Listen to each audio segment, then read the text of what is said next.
In kuntum shadiqan, kamu orang benar. Islam nak benar, kita duduk atas dunia ni cakap benar. Sebab tu kita orang Islam wajib iktikad Nabi Muhammad ni sifat 4 perkara. Tiap-tiap orang Islam, Melayu baik, Cina baik, India baik, orang Islam wajib kita iktikad bahawa Nabi Muhammad sifat dengan 4 sifat. Sidq, amanah, fatanah, tabligh.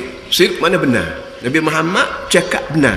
Hak benda mari langit dengan benda hak dia royak, dan benda hak dia buat serupa berlaku. Hak dia buat serupa dengan hak dia kata, dan hak dia kata serupa dengan hak mari langit.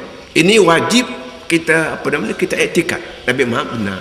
Lepas tiba-tiba kita lah ni ada orang tolak agama ambil kebangsaan. Gapo dia kebangsaan ni dari segi benarnya gapo dia? Kebenaran Melayu ni jebak hantu ni dia boleh bawa gapo kita ke akhirat. Bila bangun kubur, lillah nak cari mana hantu mana jebak. Tak ada dia. Orang cari Nabi Muhammad akhirat dulu. Hantu jebak tak tahu di mana.